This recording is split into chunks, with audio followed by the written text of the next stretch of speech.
ديفيد باتيل توێژەر لە سنتەری بێلیڤەر بۆ دەستپێشخەری ڕۆژهەڵاتی ناوەڕاست لە ئەمریکاوە لەگەڵمانە سەبارەت بەو ڕۆژەی کە ئێستا لە ڕۆژهەڵاتی ناوەڕاستە ڕووەدا. بەڕێز دەیڤید سوپاس بامەدە بنی بەڕێستان خۆشحاڵم لەگەڵمانی. ئەم هێرشانە تا چ ئاستێک بەردەوامە بن لەکوێدا ئاوەستن خاڵی کۆتایی وەستانیان هەیە؟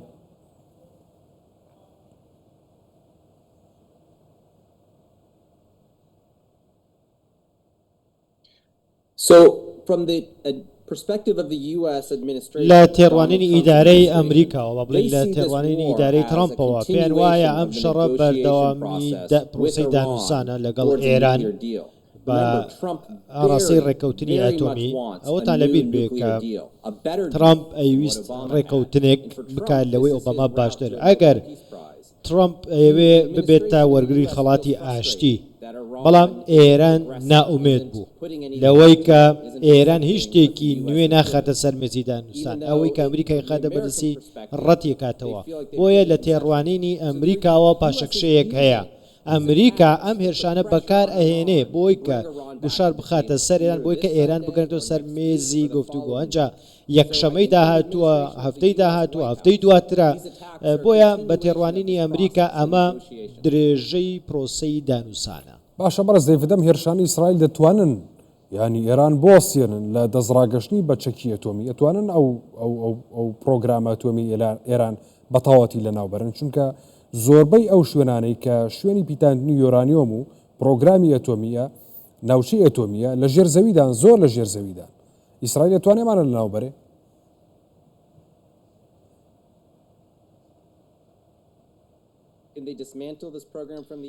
مەبەستەوەیە بەم موشەکانە لە ئاسمان بتوانین لە ناویان بەرێ؟ نەخێر.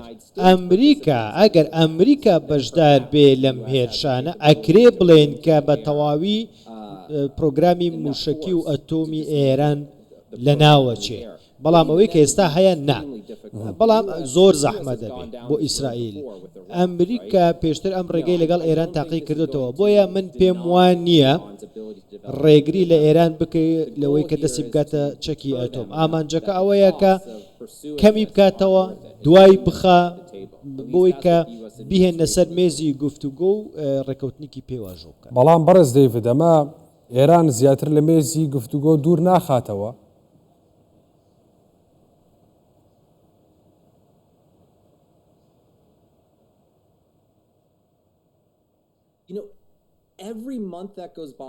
هەر مانگێک کە تێپەڕێ ئێران لاواز و لاوازترەبی. سەیری ساڵی ڕابردوو بکەن ئێران چی لە دەستداوە لە سەرکردەکانی لە حیزبوڵڵا لە سووریا. ئێران ئیتر لە سووریا نییە، لە حیزبوڵڵای نییە، سەرکردەی حیزبوڵڵای نییە، چەند فەرماندەیەکی دیکەی لە دەستدا. بۆیە زۆر لاوازە و ئیسرائیل هات هەموو زانە ئەتۆمیەکانی، هەموو فەرماندە سەربازیەکانی بە تەواوی سڕیەوە. ئەمە زانیاری ورد و هەواڵگری موساد بوو کە توانای موسادی دەرخست لە ناو جەرگەی ئێرانە چالاکیان ئەنجامدا. ئەمە هەڵەسەکاندنی ئێرانە. ئەگەر ئەم هەڵەسانگنە بەردەوام بن، هەمویان دەزانن کە ئیسرائیل چەندە بەهێزە، ئێران خۆی ئێزانێ کە چەندە لاوازە بەرامبەر بە ئیسرائیل. بۆیە ئەگەر هەتا ڕۆژێک دواتر بچێتەوە سەرمێزی گفتوگۆ، زەرەر و زیانی زیاتری بەرەکەی. پرسیارە گەورەکە ئەوەیە، ئایا ئەمە دەیەوێت بچێتە پێشەوە یاخود خۆکوژی بکە یاخود بچێتە سەرمێزی گفتوگۆ، ئەوەی کە ئەمریکا ئایەوێت. بۆیە پێمان وایە هەبوونی پرۆگرامی ئەتۆمی ڕیسکێکە بۆ ئێران و نایگاتێ بەو زوویە کە خۆی ئەیەوێ. ئێستا تۆپەکە لە ساحەی ئێرانە. ئێران ئێستا بڕیانەدا داهاتووی ئەم شەڕە بۆ کوێچێت.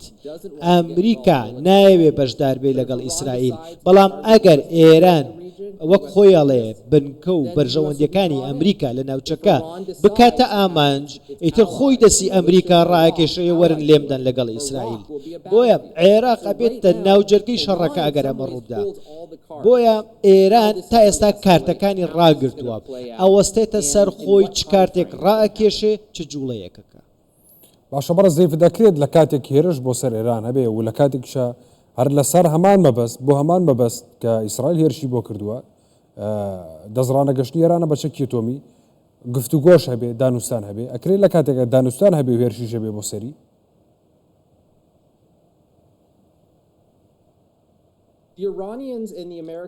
ئێرانی و ئەمریکیەکان 5 جار لە عومان وەکەوەی من تێگەیشتم لە باڵیۆزخانەی عومان سەڵتەنەی عومان لە ئەوروپا بۆیە ئەمریکا دەیانەوێت جارێکی دیکە دانوستان بکەن بەڵام ئێرانیەکان ئەڵێن نامانەوێت بۆیە ئێران مەسجێکی ناردووە بۆ ئەمریکا بە شێوەیەکی نهێنی لەژێر ئەم بردومانانەدا وتێتی من حازرم بۆ دانووسان قەتەریەکان سعودیەکان لە هەوڵدان لە پشتی پەردەوە هەوڵەکان بەردەوامن و دەیانەوێ ئەم هێرشانەی ئیسرائیل سنووردار بکەن بۆی کە ئێران پاساوێک بدۆزێتەوە بۆی کە بگەڕێتەوە بۆ سەرمێزی گفتوگۆ بۆیە هێشتا ئیسرائیلیش بە تەواوی هێرشی نەکردووە چونکە ئەمریکا گڵۆپی سەوزی بە تەواوی بۆ ئیسرائیل هەڵ نەکردووە بۆیە من پێم وایە دانووسان ڕووبدا و بە زووی ڕووبدا و لەو نزیکانەش ڕووبدا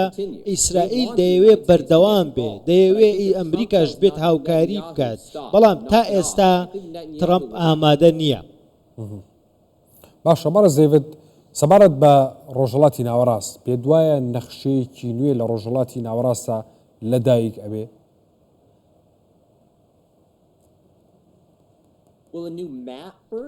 نەخشەیەکی نوێ لەدایک بێ بە دڵنیاییەوە ئاڵنگاریەکە لە ڕۆژهەڵاتی ناوەڕاست بۆ 10 ساڵی داهاتوو بۆ 20 ساڵی ڕاهاتوو گۆڕانی سنوورەکان نییە بەڵکو حکوومەتە ناوەندیەکان لاوازە بن لە دیمەشق بینیت لە یەمەن دەیبینی لە عێراق دەیبینی کە حکوومەتی ناوەندیەکان پایتەختەکان لاواز دەبن لە عێراق ئێوە خەڵکانێکان لە سنترال نایانەوێ میلیشە شیعەکان دەبینین نایانەوێت کە حکوومەتێکی سنترال هەبێ ناوەندگەرە هەبێ سوننەکان دەترسن و کوردەکانیش بە هەمان شێوە نایانەوێت کە بەغدا زۆر بەهێز بێ ئەمە ئاڵنگاری 10 ساڵ و با بڵێ 20 ساڵی داهەسووە لە ناوچەکە بێت بەڵام گۆڕانکاری لە نەخشە زەحمەتە بۆیە ئەوەی کە ئێستا هەیە ئەم دەوڵەتانە ئەم بەم سنوورانە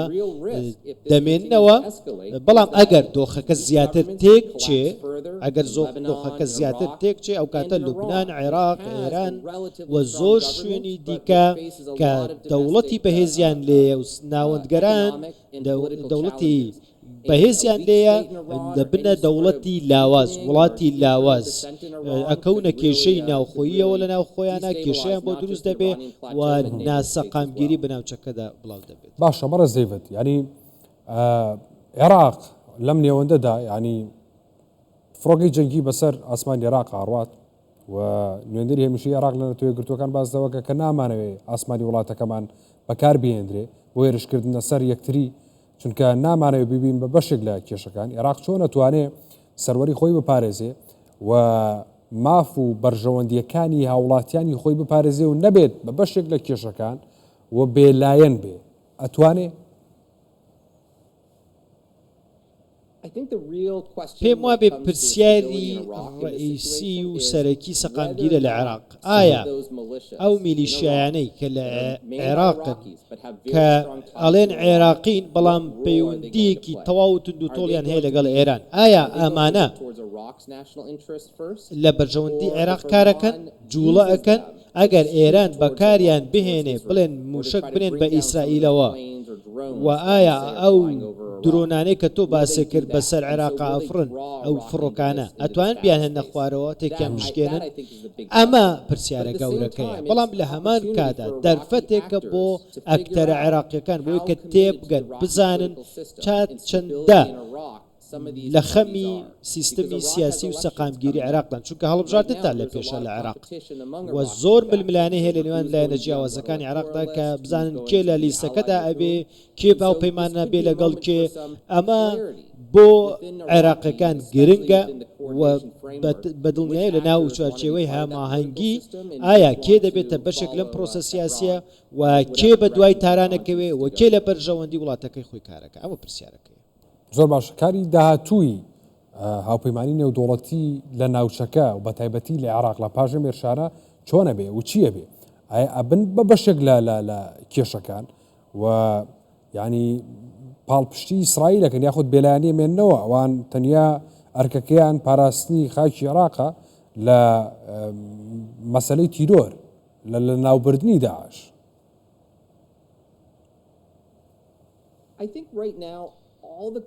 من پێم وایە بێ ئێستا هەموو وڵاتانی ناوچەکە دەیانەوێت ڕێککەوتنێک بکرێ بێجگە لە ئیسرائیل. وڵاتانی کەنداو دەیانەوێت گەشتیاریان هەبێ وە بەرهێنان هەبێ ململانێ و موشک و فڕۆکە ئەمە هیچ لە بەرژەوەندی دنیابینی و ڕۆیای 2030 ئەواندا نییە و ئێرانیش نایەوێ زیاتر دۆخەکە تێکچێ. ئەمریکاش دەیەوێ کە ڕێکەوتن بکرێ. هەمووان دەیانەوێ کێشەی ئەتۆمی ئێران چارەسەر بێ بێجگە لە ئیسرائیل. ئیسرائیل دەیەوێت کە چاودێر بچێتە بنکە بە بنکەی ئێران و بە هیچ شێوەیەک چالاکی ئەتۆمی لە ئێرانە نەمێنێ. ئەمە ئیسرائیلی دەیەوێ. بۆیە پرسیارەکە ئەوەیە ترامپ چی دەسەکەوێ و ئێرانیەکان چیە خەنە سەر مێزی گفتوگۆ تا ڕێکەوتنی لەسەر بکرێ. بۆیە ئەوەی کە ئێستا هەیە ئەوەی بەو شێوەیە کە باسم کرد.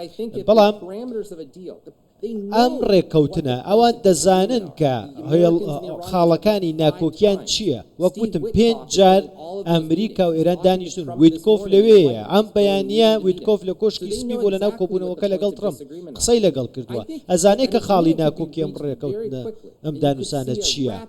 بۆیە ئەکرێ ئەگەر لە هەر حاڵەتێکا ببینین کە دۆخەکە بە تەواوی هێور دەبێتەوە هەموو دەچنەوە سەر مێزی گفتوگۆ. بۆیە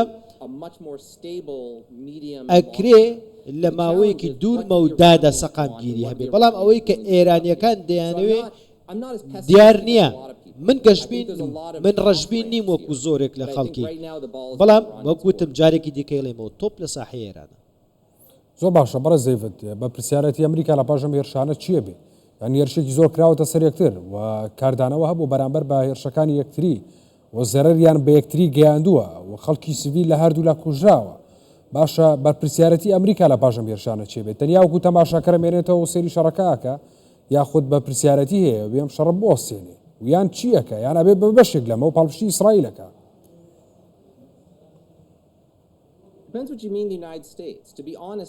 ئەمریکا من بە ڕاستی پێت بڵێم خەڵکی ئەمریکا زۆر بەلایەنەوە گرنگ نەبووە کەچی لە ڕۆژاتی ناوەڕاست ڕوویدا هەتا ئەم هێرشانە دەستیان پێکرد. بۆیە زۆرێک لە ئەمریکەکان من پێم وانە بزانێت دانووسان چییە و دانووسان دەستی پێکردو لە بینی ئێران و ئەمریکا. بۆیە خەڵکی ئەمریکا زۆر چاویان لە بابەتی کۆچبەری و ئەوەی سەرکوتکردنی خۆپشاندەران لە ناوخۆی ئەمریکا و ئەو پەنابەرە نایاسیانەی کە لە ئەمریکادا هەن یعنی ئێستا کە هێزی گاردی نیشتیمانی ڕەوانەی کالیفۆرنیا ئەو منتیقانە کردووە و ئەم هەفتەیە کۆتایی ئەم هەفتەیە خۆپشاندانێکی بەرفراون لە ئەمریکا بەڕێوە دەچێت. ئەمە گەلی ئەمریکا و خەڵکی ئەمریکا بیریان لای ئەم شتانەیە. بیریان لای ئەوە نیە لەوانەیە هەر نەزانن کە دانووسان لە بینی وڵاتەکەیان و ئێرانە دەستی پێکردووە. بەڵام ئیدارەی ترامپ دەیەوێت ڕێکەوتنێک هەبێ و هەموو شتێک دەکات. مارکۆ ڕۆبیۆ دۆناڵد ترامپ بەردەوام ئەم ڕێکەوتنەکەی ڕوادا و چۆن ڕوادا لە پاشەم هێرشانە.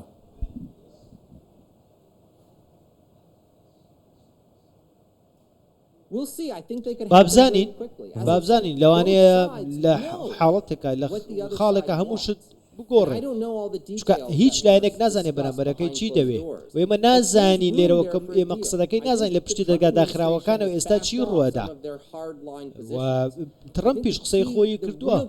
بەڵام بابەتی سەرەکی ئەوەیە ئایا ئەوان تێگەن کە ئێرانیەکان چۆن سەیری سەر بە خۆیانەکەن و ئایا هیچ دەرفەتێک ماوەتەوە بۆ دانووسان؟ من پێم وایە بەڵێ هێشتا دەرفەت هەیە بۆ دانووسان هەرچەندە 2010 ترامپ خۆی بۆ ئەم ڕێکەوتنەی دڕان بەڵام ئێستا خۆی داوا ئاکا ڕێکەوتنێکی نوێ بکرێت. بۆیە من پێم وایە داهاتووی ئەم ئیدارەیە ئەنجا دیموکرات بێ بۆ داهاتووش بەستم دیموکرات بێ کۆماری بدەیانوێ ڕێکەوتنێکە بێ جیاواز لەوەی کە بایدن دەیویست. بۆیە ئەگەر ئەوەی کە با بڵێن ڕێکەوتنی ئەتۆمی کە کرا لەگەڵ ئێران ئەکرێ بە شێوەیەک بێت بە دڵی ئیسرائیلیش بێ بۆنا بۆیە من هێشتا پێم وایە دانوستان ئەکرێ و لەوانەیە مانگی داهاتوش نەتیجەکەی ببینی. زۆر باشە بەڕێز دەیڤد ینی چاوەڕێ بین کە دانوسان بکرێ و لە پاژەم هێرشانەیەم شەو ئیتر دۆخەکە ئاسایی بێتەوە یان چاوەڕی هێرشی تر بین هەتا ئەوکو کاتی کە ینی دەرفەتێک گێتە ئاراوە نازم دەرفەتەکە چۆن و کێ بەڵام هەتاوکو کاتی دەرفەتێک گێتە ئاراوە و پاش ماوەیەکی زۆر لە وەڵامکاری ئەو دەرفەتە دروسە بێ.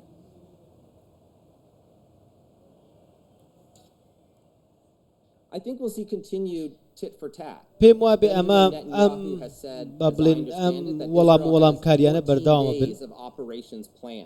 ئیسرائیل پلانی هێرشێکی چواردە ڕۆژەی داناوە تا ئێستا 2 ڕۆژی تێپەڕیوە 12 ڕۆژی ماوە هێشتا زۆر شوێن ماوە کە ئیسرائیل لە ئێران بردومانی نەکردوون و هێشتا سەرکردەی باڵای ئێران ماوە کە لە ناوی نەبردوون بەڵام وەکوتم ئێران چەند بژاردەیەکی هەیە زانێک کە کامیان هەڵدەبژێرێ بۆیە ئێران توانای ئێران بۆیە کە بێت زیان بە ئیسرائیل بگەێنێ ئەمە خاڵێکی مەترسیدارە پێم وابێ ئەمریکا هاوکاری ئیسرائیلەکە لە خستە خوارەوەی ئەم وشەکانە ئوردن و وڵاتانی دیکە هاتوون هاوکاری ئیسرائیلیان کردووە چەند درۆنێکی ئێرانیان خستونتە خوارەوە بۆیە من پێم وایە بابەتی وەڵامدانەوە و تۆڵەکردنە سیناریۆیەکە و ئێران ئەوەستێتە سەر ئێران کە چی دەکا لەوانەیە یەکشەمە دانوسان نەکرێ بەڵام ئەکرێ لە هەفتەی داهاتوودا بکرێ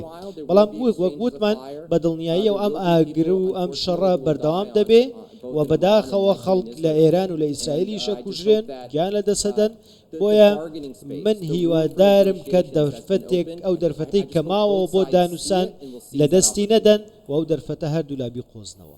زۆر باش هێرشەکان بەڕە زەیڤت سنووردارەکرێت لە خاڵەکە بوەستێنرێ و شێوازی هێرشەکان بە چ جۆرێک بێ یاخود هەڕەمە کیە بێ و ڕۆژ بە ڕۆژەگەریە فراوانتر بێ.